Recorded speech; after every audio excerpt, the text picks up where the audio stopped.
welcome. It's your girl, Nicole Ryan with Debt Diva. I am your finance advocate, and I'm here to speak to you about everything financial, especially financial hardships. So today's topic, I decided to talk about holiday spending. And the reason being is because by the time this airs, whether it's around Halloween, Thanksgiving, or Christmas in 2024, we have seen where the consumer spending has continued to rise. So what I'd like you to do today, a little bit about me. I try to always give you guys a little bit of a recap. I'm Nicole Ryan. I have a company called Lana Solutions, and we help people get out of quirky hardships.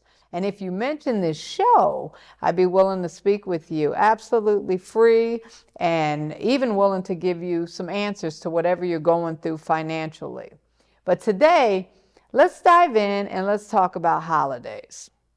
So the first thing I like to tell my clients, friends, family member, when you're dealing with any type of an expense that's happening every single year, no matter what, right? No matter what, Halloween is coming.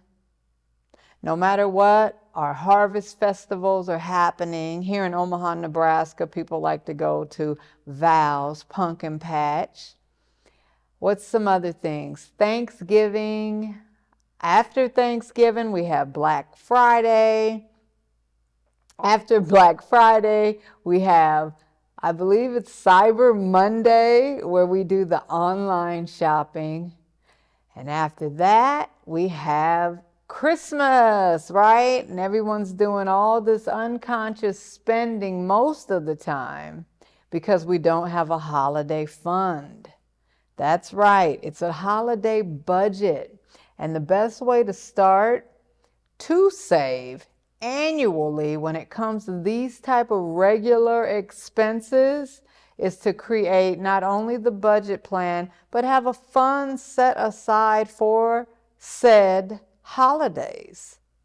Seems easy, it really is. So, create a budget, and then you want to also set your spending limits. But let's start with creating this budget. When you create this budget, you have to keep in mind, what will I normally spend around this time? That's going to include like your decorations, your candy for October, your expenses to get in Val's Pumpkin Patch. We love it, but it can be costly if you're just unconsciously spending it. Now, how easy would it be for you to start setting aside even a small amount every paycheck automatically, so you don't even see the money? Say even $25, $50 for those that are already probably scraping to get by. Can you imagine saving that much? What is there, 26 to 27 paychecks in a period annually? Times $25 or $50, that's hundreds, sometimes even thousands of dollars, depending on how much you want to set aside. Now imagine what a relief that will be every year if you have this particular account set up to save only for holidays. And then if you want to get savvy with it and not deplete that fund, you can even as it grows find different ways to invest it. But that's a whole nother topic. So for your holiday spending, you're going to create a budget. But how do I create a budget, Nicole? You're asking. You can go to Every Dollar Matters through DaveRamseySolutions.com, and I'll make sure we get that on the screen for you. It's just Dave Ramsey. You can even go DaveRamsey.com. But if you go DaveRamseySolutions.com and click on his tools, Every Dollar Matters is a budget app that you can download to your phone. You can even upgrade. It's an amazing app, and it tracks everything for you. And you can create your holiday fund, your holiday budget. Now, also, you have to set spending limits, right? Because if you decide how much you can afford to spend and stick to it, Every year, every time the holidays roll around, it gets better and better. Start to think of some of the things that you would like to do, but maybe you don't get a chance to do. I like to go shopping on Black Friday with my sister because it's fun to do. But can you imagine after all of your Thanksgiving expenses, jumping into Black Friday and then spending even more that week? Yeah, it can be a lot. But when you plan for it and you have an extra $500 to $1,000, $2,000 that you have saved for an entire year, it can be fun. It can be so much fun. So think of some of the stuff that you want to do. Set that spending limit and get out there and have fun. Even if you don't make it this holiday with a budget, you can at least start to save and start that holiday fun now. That way by next year, you'll be well prepared. I always like to at least bare minimum start it by June, and that way you've put away a little bit of money. So if you're just finding this out and you want to try to save up for Christmas, it's not too late. If you have a surplus, you can definitely start putting away $100 or $200 every paycheck if you can afford to do so. But if you can't, I'm going to be honest with you, this holiday, if you crunch your numbers and create that expense tracker like I've been telling you to do on every show, that's where you're just putting all of your income versus your expenses, and you come to realize, do I have a surplus or do I have a deficit? And if you have a deficit, you need to find out ways to get more income or cut back. If you have a surplus, you know automatically how much money you can start putting away. It's a surplus for a reason. Find ways to start putting it away. But I'm not going to go in every single step, but there are steps to this madness, if you will. And it starts with your peace of mind account, at least $1,000 for any type of emergencies. Number 2, your savings. You need to have at least 6 months to a year saved up if you were to lose your job or to become ill and not be able to work. Preferably a year worth of your traditional expenses should be in your savings. So if it costs you $32,000 a year or $30,000 a year, that should be the actual mark, is that you're putting away enough in your savings so that if anything happens to you or you decide to switch careers, you have a year's worth of income to just sit back and really decide, if COVID were to happen again, right, what you want to do and how you want to do it. And you won't be scrambling around like most of us when something like that hits or we lose a job. So there are steps to it. So when I give you a holiday fund and I tell you to budget for vacations and other items, I'm telling you this in addition to all those other steps. So it's not going to hurt you to try to add this, because you got to keep in mind, if a lot of us can run out and spend $5 a day at Starbucks and McDonald's in the morning and then go to fast food restaurants during our lunch breaks or even sit down restaurants, all of that a lot of times is just unconscious spending, and spend means to throw out. And I will reiterate that over and over again until you drive that in your head. When you're out here working, I have kids that like to get out and they'll DoorDash. And I'll even do it sometimes because, I don't know, it's fun and it's just extra money, right? But when you look at the $3, $5, $10, $15, or whatever you're getting paid for each transaction, when you're DoorDashing, you will really sit back and you have to think, when you're working a job, if you make $15 an hour and then you go out and just blow $20, or it's just $20. Well, no, that was actually an hour of your hard-earned money. And then you'll stop throwing it away. Well, it's just a nickel, it's just a dime, it's just a penny. Your riches are in your fragments. Your riches are in your scraps. And that's what makes most banks and insurance companies rich, because they've learned how to take your small, what you see as small, and I don't even know if I can call the interest rate small anymore, but when the interest rate, by the way, credit card interest rates are like at 30% now. Keep an eye on that. I know I'm sidetracked, but that's the first thing that came to my mind when I was thinking small. So the banks are able to take 5%, 9%, 12% interest rate on your payments and compound those nickels, those dimes, those dollars, and make a fortune off of your money. And in opposite, you're just out spending those small $5, $10, $20 that nobody wants, right? And losing all the compound interest that your money could be making, all the interest that you could be making on your money.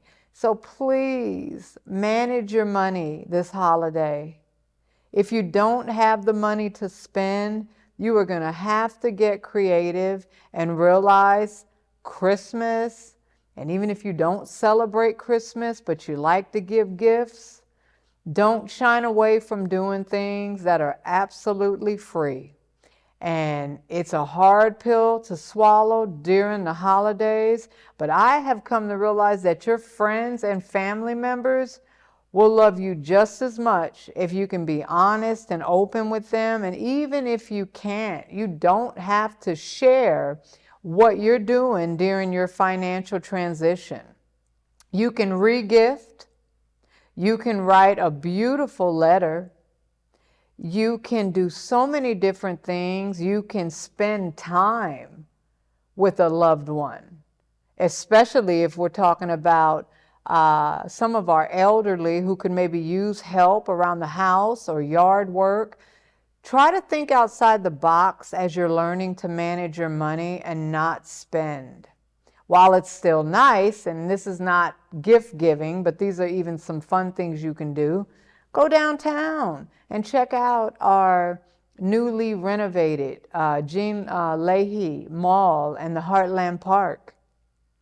And then check online all the fun events and festivities that they have in Omaha. And I want to say it's omaha.com, but I'll have to double check on that and see if I can get that listed on this show as well. Let me see what else we got for holidays, though. I don't want to get too sidetracked. So we said set the budget. You can go to DaveRamsey.com and use his tool, the budgeting app that Every Dollar Matters. And Mint.com is another one. They have a budgeting app. You're going to set spending limits this holiday. Okay, Halloween, right around the corner. You do not have to go out and buy hundreds of dollars worth of candy. Set a spending limit. The kids are getting costumes, right? Get masks. If you need to use the costumes that you had last year because they're still brand new, imagine that. If you're able to, do that. Or maybe do some comparison shopping and see where some of the affordable costumes are at. And if you're as thrifty as some of us and you're not afraid of the Goodwill, which is like a gem, diamonds in the rough, go in there. Start early, so start saving and shopping earlier. The earlier you give yourself to comparison shop, you save a lot of money. And you can shop in bulk too. Costco and different places, or online if you prefer to do that. But the sooner you can manage it or manage it around different sales, you can get a good savings, because the candy and everything tries to go up right before the actual holiday. So if you can start to shop for Thanksgiving and Halloween, and even Christmas stuff is already up ahead of the game, you can save yourself a ton of money. Like I said, make gifts yourself. So handmade gifts can be more affordable, and they do add a personal touch. Consider a gift exchange. Volunteer. We have a lot of different shelters and places that need volunteering instead of a party. It can be very inexpensive. Here's one: use cash instead of those credit cards. So it's so easy to swipe. Think about taking out the amount of cash you need and using that this fall festival, this Halloween, this Thanksgiving, Black Friday, and this Christmas season. And if you're seeing this after any of those holidays, they roll around every year, so you can still use this advice. Definitely plan your gift purchases. Have a clear idea of what you're looking for to avoid spending more than you can afford. So that kind of coincides with setting the limits. And when you create a how to build the holiday budget, you can even Google this stuff, you guys. And there's so many thrifty reviews on Google, and the ones that work for you, go for it.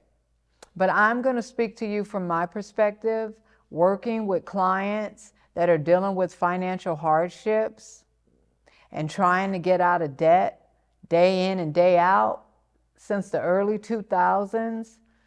The one thing that's the biggest thing of everything you'll ever do when it comes to managing money, you have to decide.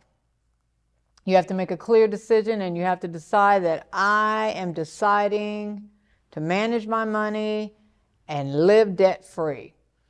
And if you are one of those that you want to finagle with good debt and keeping your credit score, I get it. Go for it. But some of the excessive debt that's not needed, I just sat down with a client the other day. They had $16,000 in credit card debt, but the thing was they probably had about 10 or 11 credit cards. The average American has at least 7 credit cards. Keep that in mind when you get out there this year. I want you to have fun, but if you can't do anything, just set some limits, okay? And if you need help, there are so many free entities you can go to. Nebraska's Consumer Credit Counseling and so many other nonprofits. And like I said, if you mention this TV show, I'd be willing to speak with you for free just to give you some answers to whatever you're going through. It's your girl, Nicole Ryan, your finance advocate. This is Debt Diva. Thank you, you guys. Until next time.